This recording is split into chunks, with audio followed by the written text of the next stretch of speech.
just happen to have this bike here and this camera here. So what I'm gonna do for you is a 1 year review, 1 year plus review of this Wabi Classic fixed gear bicycle. I already did an early review on my YouTube channel, which I'll put a link to above. But what I'm going to do is what it's been like to own this for a year, because I'm sure people would want to know more than just first impression review, but they also want to know what it's like to own this. So we're going to get into that review right now. Now, if you're a follower of my YouTube channel, you might have noticed that I haven't posted a review in a while.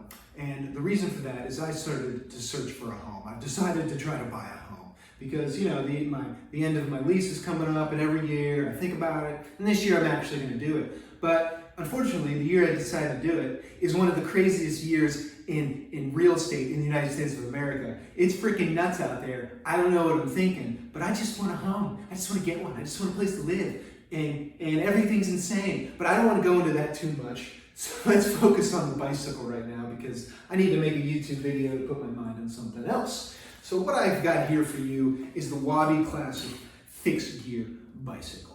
And I've owned this for over a year. I want to tell you about some of my thoughts and some of the add-ons I've made and what it's like to own this and ride this and how it's worked out for me. So first, let's get into what I have on this bicycle.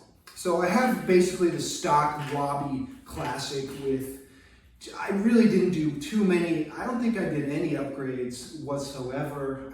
I did go with, the option I went with was the Honey saddle. This is the relaxed saddle, not quite the racing saddle. And I also went with the Honey bullhorn grips. I actually prefer sort of the drop bullhorn rodeo, which they drop a little bit and you're able to lean a little bit forward, but that option was not available when I purchased this. I don't know if they have that option. So I went with the Honey with this dark blue, sort of navy blue paint scheme. And then I've added a bunch of stuff on my own. Starting from the back to the front, I've got this fender here, this XKS X3 fender. This is like a mountain bike fender. But I prefer it over the road fender because the road fender is just a little bit too thin when you're going with sort of city tires. Speaking of the tires, I actually have fixation session tires, and I find I used to run these sort of like for winter riding. I used to run these Continental tires, which are a little thicker, but I decided to try these. They have the Kevlar in there. And they have pretty good grip for just a touch bit of snow and all kinds of winter debris on the ground. And I might switch in some different tires for the summer, but these fixation session tires have really worked out pretty well, and they're also haven't got any punctures either, so that's great. And then moving on, this top tube protector. I got a top tube from Trash Messenger Bags. Maybe you can see the little symbol there. And if you know about Trash Messenger Bags, they make some great messenger bags for bike messengers. They also make a few accessories, and I could customize it. So I got this color to match, and then I got this sort of like random graffiti, bright pink and purple ending on there. So I got a little top tube protector. And then right here, this is from a company out of Montreal in Canada.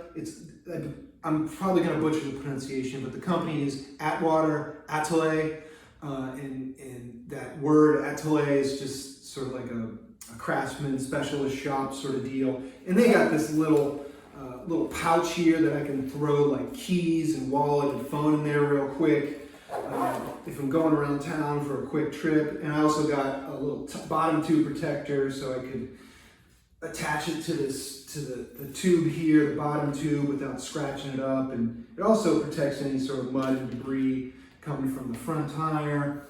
And then moving up front, I've got a bell. This is a crane bell. And I really like this bell. This is a really solid bell. I'd recommend getting one of these bells. They're pretty affordable. They've got a nice, oh yeah, I love that ring. Got a nice little accessory there. And I think that covers everything, but I got some fixation, more stuff from fixation here. I've got the fixation, I believe these are the Mesa wide platform tires, and I really like these wide platform tires as compared to the regular size tires. They really give me a lot more, I feel like they help with the stopping power if I'm doing a skid stop, and they just feel more comfortable for me. I have size 11 feet, not like the biggest feet, but I do like the wider platform of these, and I was able to throw these fixation gates pedals on there in this nice purple color. I like purple as a color, you know. It's not just because I like prints too. I just think purple is, it's got a bit of splash while still remaining classy. That's my opinion on purple. Let's get to the part that you're all here waiting for, and that is, what is it like to ride this thing and own it after owning it for about a year and a quarter? I got it in February 2020, it's June 2021 when I'm making this. So what is it like to actually own and ride this? And my initial impression, really just a few key adjectives, is I feel that it's smooth, it's reliable, it's solid. What I really like about this frame, this is like a Reynolds 725 chromoly frame. It is very solid for the roads that I ride on. It absorbs the bumps way better than my old aluminum frame, 1980s converted road bike.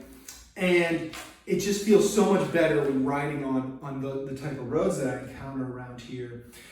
But it still retains smoothness and lightness. This steel is a lot lighter than what you would expect from like a vintage bike. A steel vintage bike frame, but still feels pretty strong and reliable. It's not going to be the fastest or the lightest steel frame around, but I feel like it's a good compromise. And then in terms of smoothness, I feel like all the moving parts in the hubs, in the bottom bracket, in the headset, anything that's going to require some sort of grease, I feel like those operate very smooth compared to what I have.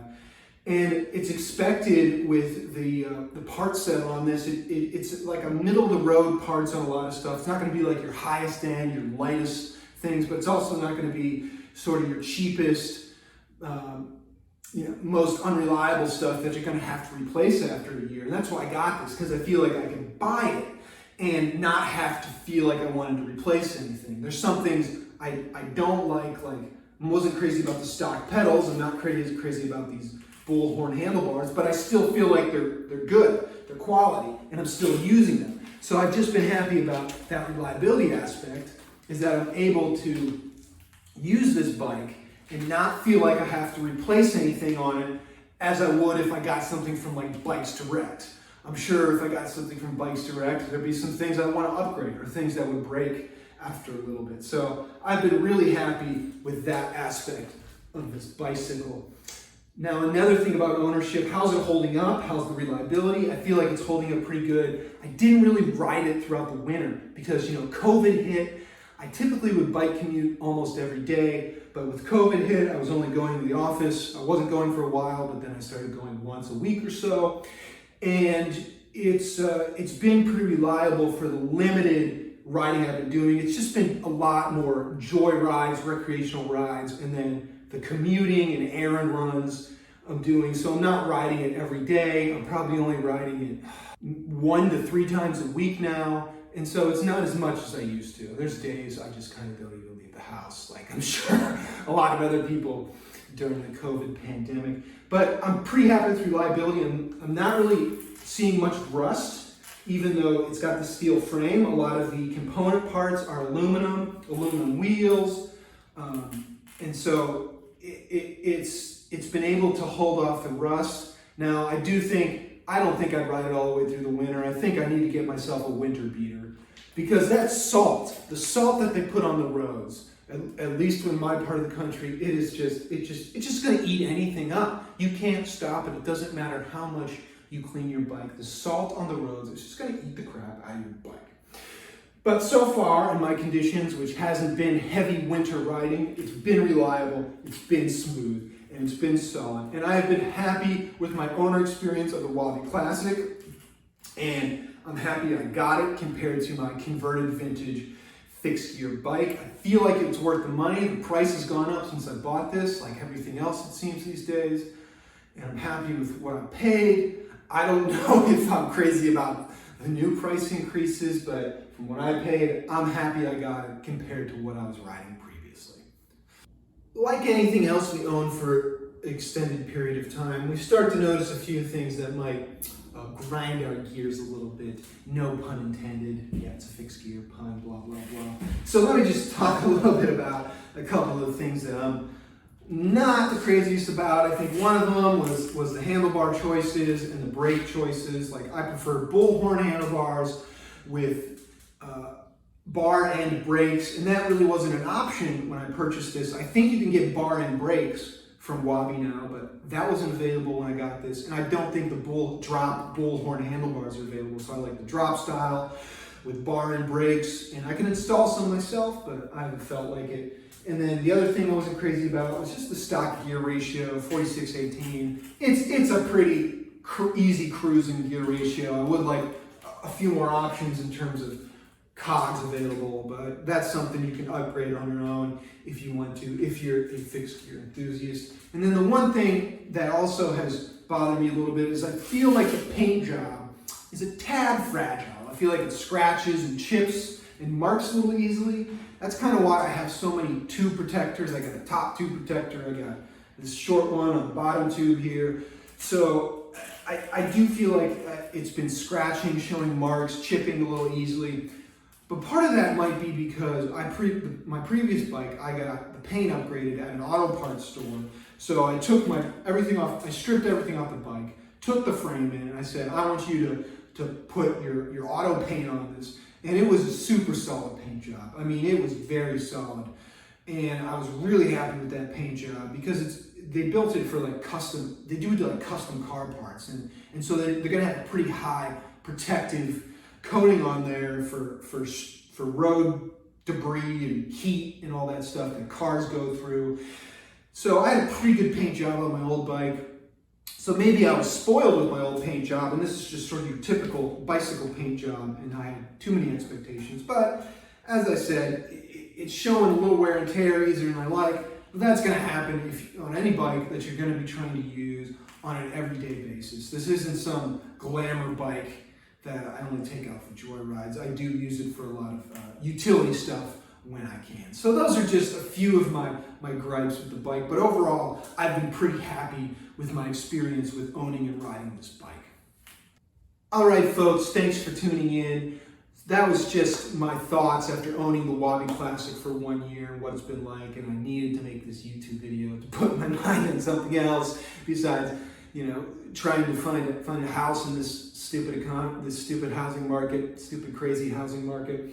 And so the Wabi Classic, I really like it as it's a little bit higher end than some of your cheaper fixed gear bicycles you can get out there. It's not like the highest end. This isn't like a super crazy track bike, but I feel like it is a very solid bike for what you're paying for. And out of the box, there really isn't much that I wanted to replace or you need to replace, because things hold up and they don't feel cheap. They feel quality, smooth, stable, solid, reliable has been my experience. So thanks for tuning in. I don't do a lot of bike videos. I mostly do outdoor gear and those sorts of reviews and backpacks and that, but I just felt like making one about this Wabi Classic. So I'll see you folks later. See you later. Bye.